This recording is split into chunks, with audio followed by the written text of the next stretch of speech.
Hello everybody, welcome to this current video that we're going to be talking about values, right? So this will also be uploaded into our podcast and it will be expanded beyond what I'm going to share now, simply because I actually have people who share about their values, right? So I'm going to just announce that a little bit later on, but meanwhile, let's take a look at what values are. So at Chrysalis, we are really passionate about values because we find that values is really just one of the ways in which that we can practice and get really clear about it, and that it will help us with many other areas in our lives, right? So recently, in this past month or so, I actually have been conducting workshops on self-care.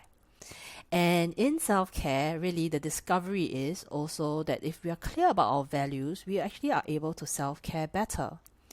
Right. So as part of the workshop that I conduct, the participants actually go through what I call the ABCs of self-care. And in the ABC of self-care, A stands for awareness. As part of the awareness piece, I really go through the values with them and get them to really understand what does these values mean to them, because it is important for them to be able to define it, as well as then experiment and experience these values in their day-to-day lives. We only talk about values in a way that means something to the participants, not in a way that is a definition by the dictionary, right? So this podcast series really focuses a lot on values because it is so important, and the reason why it's ABC of self-care, or ABC of anything in fact, is really because with the awareness that we have, and in this case awareness of our values, then we are able to perhaps then draw and set certain boundaries for ourselves.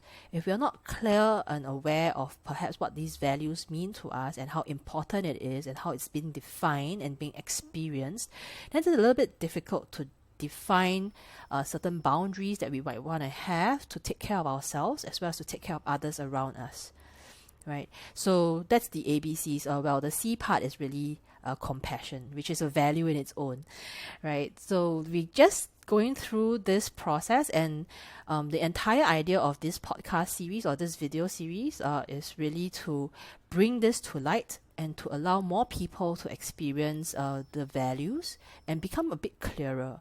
I think what COVID has done for us during this year is really to highlight that if we are not clear of what we stand for, then we perhaps stand for nothing, right? And values gave us that gauge or that compass for us to navigate this world with a bit more clarity and allowing us to understand and develop ourselves further as human beings. So let's talk about values, and let's be able to say what are values and what do they really mean. So why do we talk about values in the first place? I think I shared quite a little bit of that already, and really one of the important aspects of values is really how it enhances self-awareness. So the way that I define self-awareness is what you can see above the iceberg, what the areas that you can see of the iceberg above the waterline, and then what you can't potentially see below the waterline, right? So it's pretty much adopting the iceberg theory to explain a little bit more about self-awareness. So what you can see above the waterline are typically aspects of our actions and our behaviors and our bodily sensations, right? Even bodily sensations, for some of us, we might need to take some practice. Actions and behaviors are quite straightforward. We're kind of taught in school to behave in a certain way or to act in a certain way. And when we are given feedback by our peers, our teachers, our parents, our mentors, and so on and so forth, it's usually based on our actions and our behaviors. This is how you behave, this is how you acted, and how it impacted other people, how it influenced other people, and then, how do you fine-tune that to further enhance the process. So that was based on really actions and behaviors. Bodily sensations, it depends on our own personal sensitivities. So typically, we will only notice our bodily sensations when it hurts or when we are in pain, because that's how the sensations are sent to our brain to take care of us, right? If it is something that we don't typically notice is things that we have taken for granted. For example, at this point in time, I have a fan blowing behind me, and I feel the sensation of the wind from the fan on the surface of my skin. And I typically wouldn't take note of that until I make myself aware of it. So I need to then practice becoming aware of my bodily sensations. Right. And the way that for me, I approached that was really through mindfulness. There are many of us who could experience it differently. Some of us experience it through exercise. Some of us experience it through perhaps like yoga, right? There are many other ways that you can experience bodily sensations. It's how you choose to practice it. So that is something that I would also consider as above the line, because it can be quite direct and quite immediate to notice. What are below the waterline in terms of the iceberg theory is things like thoughts and emotions. Most people can't read other people's minds, so I can't see the exact thought that's happening in your head right now as you're listening to this or as you're watching this, simply because I really don't know. I can't see the wavelengths in your brain. I can assume that perhaps you're learning something. I can assume that perhaps you are gaining some benefit from this video or this podcast. I can make assumptions about what I say and how it impacts you, and that becomes the actions or the behaviors as well. But what I can't see is your thought processes, and what you can't see are my thought processes, right? Similarly with emotions, unless we display other emotions on our face or in our body language, otherwise we actually have no clue what emotions the person might be experiencing. So an example that I'm going to give you is last year, sometime in September, I was admitted to the hospital for acute appendicitis. While I was waiting in the A&E, the accident and emergency ward, the doctors came to see me, and they were explaining to me about my condition, and they were also explaining to me if I was to go into surgery or go into a procedure, what would be the risks involved. So all the while that I was there for about, I think, a good 18 hours to 24 hours or so, I was relatively calm. Again, at this point in time, I'd just like to acknowledge that I credit this calmness to my profession of being a facilitator as well as being a mindfulness teacher.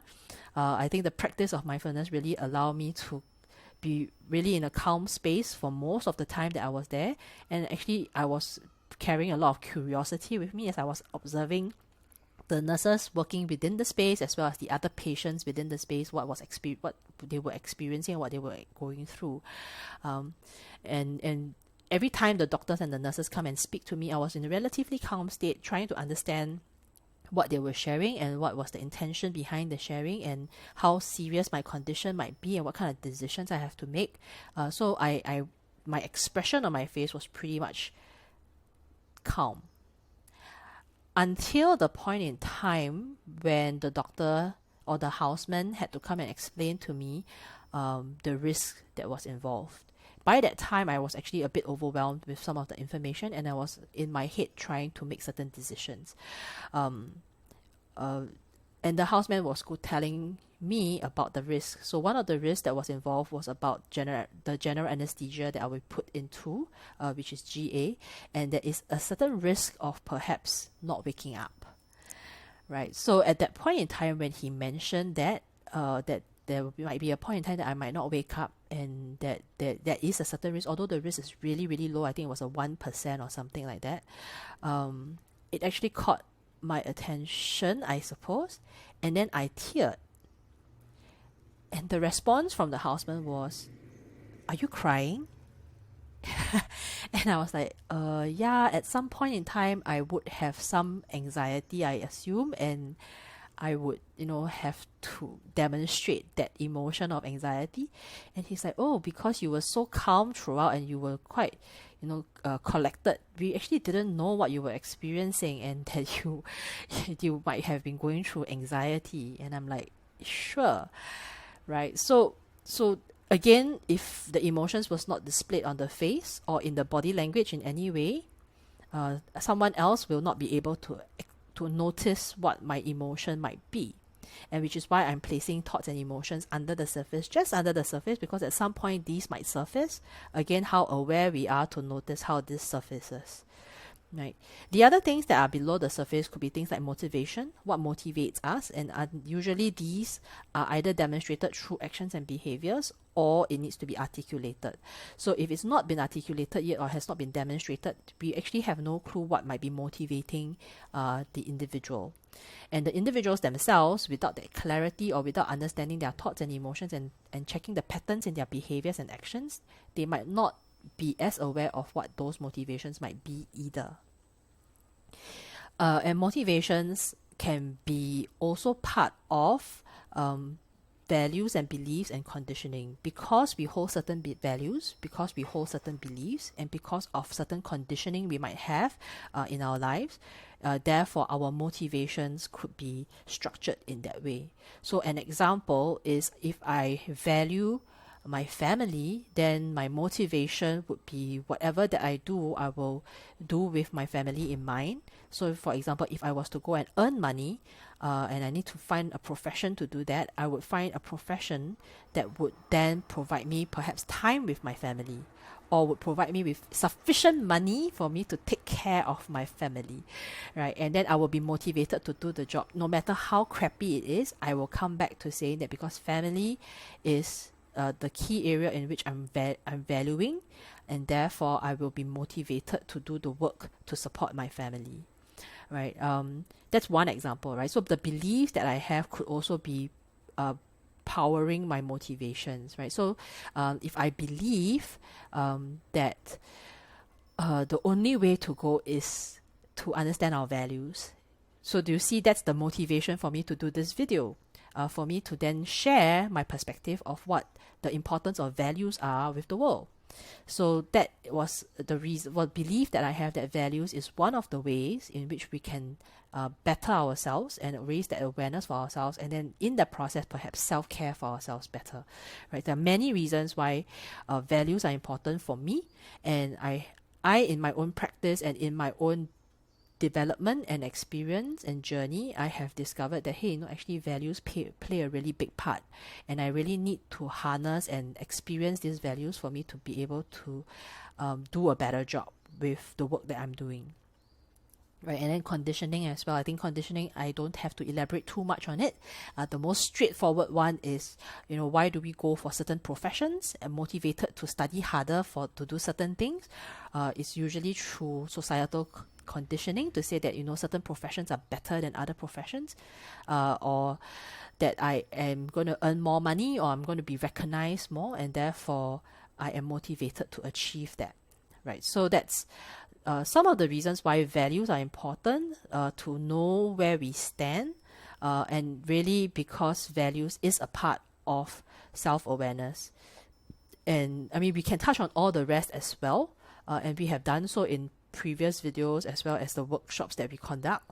So if these other areas are places that you are keen to explore and discover more about yourselves, please do contact us so that we are able to then support you in having that enhanced self-awareness for yourself. But today's video or podcast is really to introduce why it is important to know our values, or to be clear about our values. So what are values? These are not defined by me. These are actually defined by various websites. Values are basic and fundamental beliefs that guide or motivate attitudes or actions.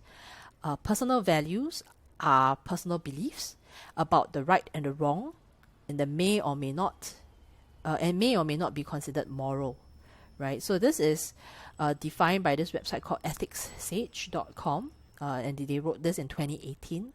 And I kind of resonate a little bit with this definition, right? Because I do believe that values are basic and fundamental beliefs that guide or motivate attitudes or actions, right? So I kind of like resonate with that piece.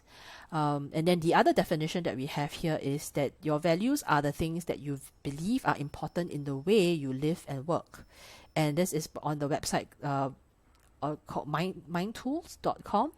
And really, I resonate a lot more with this because that's the way that I was also taught in a way on what values are, and it's really how we place the virtues that we experience in our day-to-day on the priority list of what might be important and what will guide us in the way that we live and we work, right? So having that, that's also the reason why it was important for me to really get some clarity around what is valuable to me or what are my values, right? Because with that clarity, then I start to see a lot more patterns in my life, a lot more ways that I approach the way that I live and the way that I work, the way that I interact with people, the way I interact with myself, right? So like money isn't something that I absolutely value. I see it as a vehicle, I see it as a tool to get the things that I value. So for example, I value time a lot more, and therefore I see money as a way of supporting my value of time as a resource, right? So I value relationships a lot more, and I see money as a resource to support my relationships, which is why then money becomes important to me. But I have a clarity around this in a way that I will not compromise relationships for the sake of money, right? I will not compromise the quality of my time for the sake of money. So those are the things that I get clearer about the moment I am able to identify what is important to me, which is why we are having this conversation today, to really just unpack this concept of values. So the reason I took a lot of time to come up with like these core values for the company, for Chrysalis, because I needed time to kind of like practice these values and get a sense and clarity around these values before I can say that yes, these are the ones that I, as a company, as a business, we are going to uphold and we're going to practice a lot more, right? So like for example, the way that I define compassion might be different from how other people might define compassion. So the way I define compassion is that we are wholehearted about accepting and honoring ourselves and others. So in my dictionary for compassion, it's not just for other people, it's also for ourselves. And it's about that wholehearted acceptance and honor for ourselves and others, means that judgment is removed, right? Or just judgment is at least suspended, right? And if I hold any judgment of anyone or of myself, I actually am able to acknowledge that this is a judgment. And therefore, because it's a judgment, it might not hold as much weight in a certain conversation, because that conversation was meant to be neutral, right? So another value that as Chrysalis we hold is the value of hope. And perhaps people will describe hope as the light at the end of the tunnel, and so on and so forth. The way that we describe hope is that we are mindful about making a difference and creating a positive impact. So the way that hope looks like for me is actually through mindfulness. And it's about, holding that space to make a difference. And when I talk about difference, what kind of difference am I trying to make? It is about that positive impact. So that is how I see hope as, and that's how I run the business based on when I decide which jobs to take on. It is also about, what kind of impact that I'm going to create. Am I going to create hope, or am I going to create hopelessness? Right. So that's for me to take note of. The other aspect of our core values in Chrysalis is courage. And the way that I describe courage is really to actually have to talk about our fears. So what I say about courage is we continually seek to grow by breaking through our fears and persevering until we get there. Right? Where is there? I have no clue. But I do know that, for me to demonstrate courage, I need to seek for that growth and to break through whatever fears that might come my way, and to continue to persevere until I get there. Right? So that's how I experience these three through the practice of these three values, and that's how I am able to be clearer about this, and how this will then guide my actions, behaviors, and the way forward in terms of how I run the business and how I lead my life. So that's kind of like an overview of what values are, what you will hear subsequently in the podcast will not be my definitions, but really the definitions of some students that I have worked with. So we do have an arrangement with Ngee Ann Polytechnic in the work that they do with their film and media studies students, specifically for the film, sound, and video students in that diploma. And they have a particular module in their year 2 course of study that is called sound design.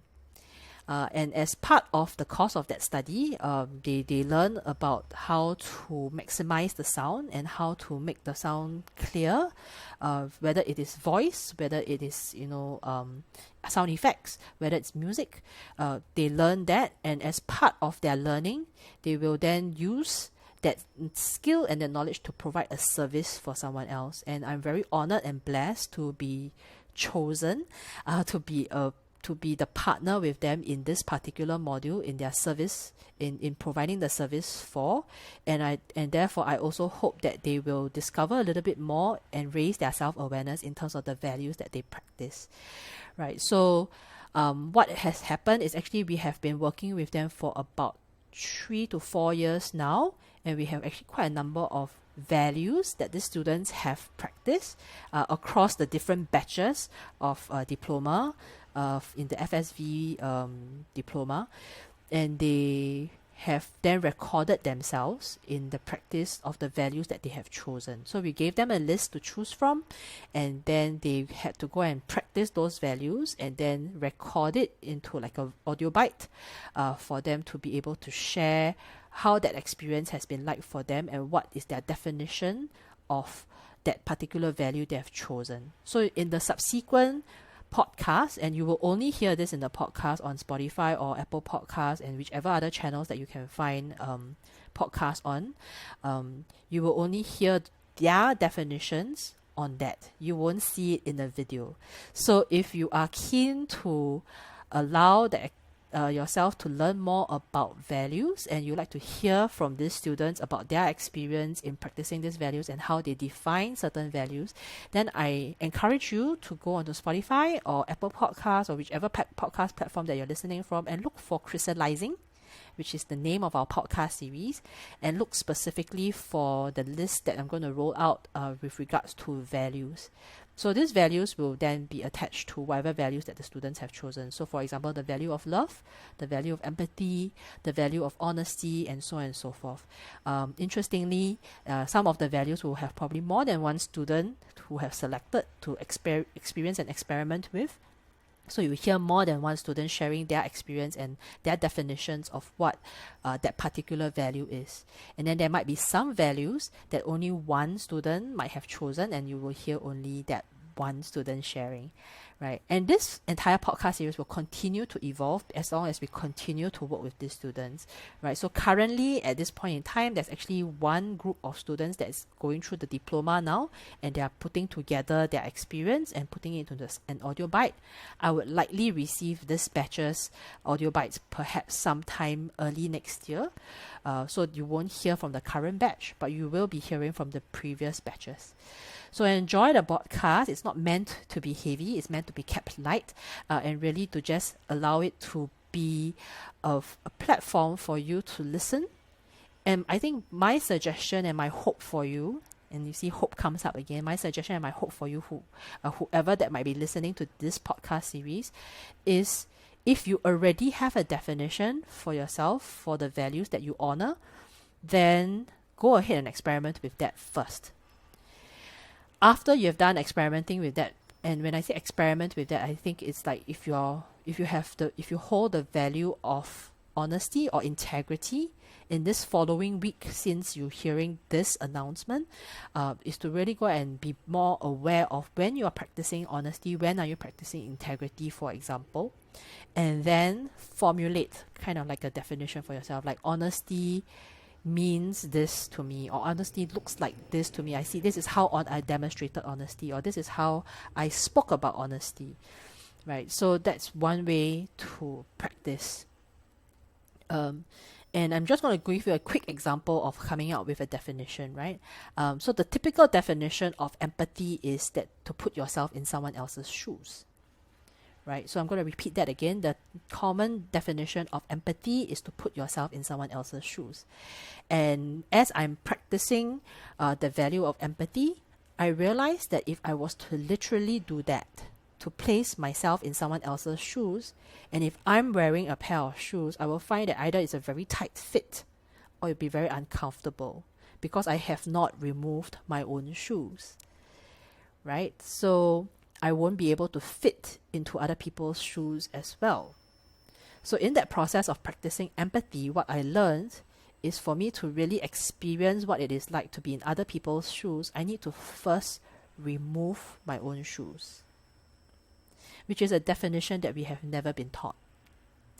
But it evolved from my own experience to be able to remove my own shoes. And that seems to be said in a very literal form. So if I was to translate this into a more relevant form, when I say remove my own shoes, it's literally removing my own judgments, my own biases, my own life experiences, for me to be able to place myself in someone's experience, someone's lens or perspective. As long as I'm wearing my own shoes or I'm wearing my own judgments and perspectives, it will be very difficult for me to actually demonstrate empathy. So that's how that definition of empathy kind of evolved for me. So I'm going to invite you to then try for those values that you hold for yourself. Right, so thank you very much for listening to me at this juncture.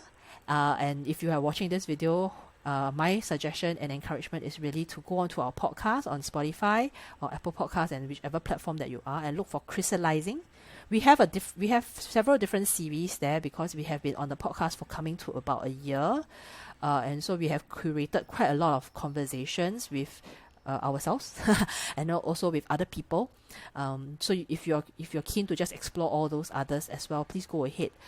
If you're just specifically here to look for this values-based kind of podcast, then go ahead and do that as well. So we will be rolling this out over a course of perhaps the rest of this month, because it's quite a lot of audio bites, and we don't want to flood ourselves or flood the Spotify or Apple podcast stuff, and have you actually be able to do it slowly as well, right? Because it's really about a practice. So values isn't something that's spoken about. Values is something that we practice and we do and we demonstrate. So start thinking about that until we start loading up all those. And thank you very much for, thanks in advance for being such a sporting audience to join us on this journey. And what we would also really appreciate is, if possible, for you to share it with your friends, especially if it has been meaningful for you, and for you to be able to benefit from this entire program. If it has benefited you, do share with us in the comments. If it hasn't benefited you, we also welcome that feedback, because then it only helps us to get better and helps us to then fine-tune what we might need to do to support you better. Right? So with that, thank you once again. Have a great day ahead. Whenever you are listening to this, it could be at night even. And if if it is at night, then have a good rest. Right? We'll see you soon in our future programs that will be coming up. All right. Thank you very much.